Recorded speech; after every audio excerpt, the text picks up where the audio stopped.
जैसा कि आपने शुरू में ही कहा, 1965 में तो मेरा जन्म भी नहीं हुआ था, लेकिन मेरा सौभाग्य के ऐसे परिवार में और ऐसे माहौल में मेरा जन्म हुआ कि जहां मैं माता पिता और अपने बुजुर्गों से देश की आज़ादी की, महानायकों की और 1965 और 62 के युद्ध के विषय में मैं अक्सर ये सुनता रहा और बचपन से मुझे।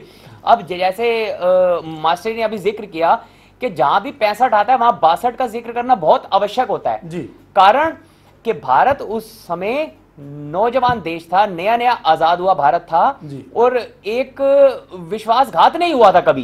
भारत के लोग थे, सब पर भरोसा करते थे। अब 1962 की जंग हम क्यों हार गए? एक भरोसे में। तो हमें तैयारी मिली। अब जैसे मास्टर जी ने कहा कि भारत को अंदाजा नहीं था। अंदाजा तो 1965 में पाकिस्तान को भी नहीं रहा होगा कि इतना जबरदस्त तमाचा पड़ेगा कि 28 अगस्त 1965 के दिन सुबह 10 बजे हाजीपीर की चौकी पर जब तिरंगा लहराया गया और माननीय तत्कालीन प्रधानमंत्री लाल बहादुर शास्त्री जी ने, जो वाकई भारत मां के लाल थे, उन्होंने रेडियो पर कहा था हथियार का जवाब तो हम हथियारों से ही देंगे, हम बात से कोई जवाब नहीं देंगे। और इसलिए, और अब रही जहां तक आपने कारगिल और 71 की बात की कि पाकिस्तान को तो एक मार खाने की लगता है जैसे आदत सी पड़ गई है।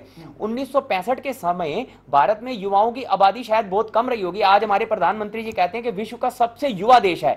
तो अब पाकिस्तान ये कल्पना कर देखे मात्र कि जब 65 में ऐसी मार पड़ी, तो आज अगर वो युवाओं के देश का तमाचा पड़ गया तो ये देश बिखर जाएगा, इसके टुकड़े टुकड़े हो जाएंगे। अगर तमाचा पड़ गया तो पाकिस्तान के टुकड़े टुकड़े हो जाएंगे। जी हरगोविंद जी। जी अच्छा, चलिए, बहुत खूब, बहुत बहुत धन्यवाद। कुछ पूछना चाह रहे हैं हरगोविंद जी? मैं तो केवल कुलदीप जी इनको सैल्यूट करना चाह रहा हूं कि एक तो उस समय के नायक हमारे सामने रूबरू मौजूद हैं, तो कृपया ये मेरा प्रणाम स्वीकार करें।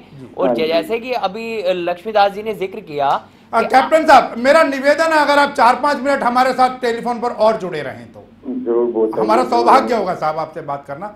जी जी बोलिए। तो आजादी के, अभी लक्ष्मीदास जी ने जिक्र किया कि आजादी के पश्चात भारत ने किसी पे हमला नहीं किया। भारत की वो महान संस्कृति है कि इसके पूरे इतिहास में ही भारत ने किसी पे हमला नहीं किया। तो मैं ये संशोधन, और इस शौर्य गाथा वीर अब्दुल हमीद की चर्चा के बगैर अधूरी रहेगी कुलदीप जी। तो कृपया जो उस समय के 1965 के युद्ध के महानायक वीर अब्दुल हमीद हैं, मैं कोटि कोटि उन्हें नमन करता हूं आपके चैनल के माध्यम से।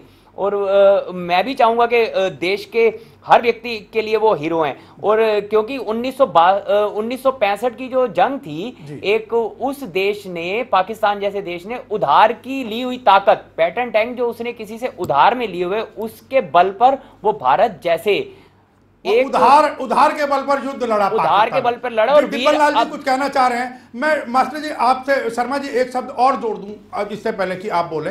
मैं हरगोविंद जी आप ही के पास आऊंगा अंत में, क्योंकि 4-5 मिनट का समय रह गया है। हरगोविंद जी, अभी जैसा कि तुली साहब भी बता रहे थे और पहले भी चर्चा हुई कि पाकिस्तान की तो अपनी औकात कोई कार बनाने की नहीं है, किसी मैन्युफैक्चरिंग की नहीं है। फिर वही बात, वो कहते हैं अपने यहाँ के घर में नहीं है दाने और अम्मा चली भुनाने। तो क्यों, क्या उसको इतनी अकल नहीं है? या जो इस समय युवा वर्ग आ रहा है, क्या वो कुछ भविष्य, उज्जवल भविष्य के संदर्भ में नहीं सोचता होगा पाकिस्तान?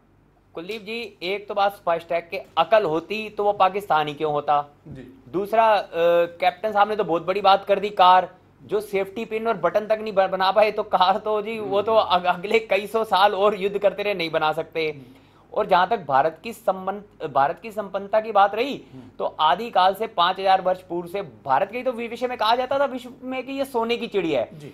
अब ये पाकिस्तान को ये देखना था, इतना सक्षम राष्ट्र जो सोने की चिड़िया है, क्या उस पर हम युद्ध करने जाएंगे? चूहे अगर यहां आएंगे तो क्या वो उनकी पिटाई करने में सक्षम नहीं होगा जी?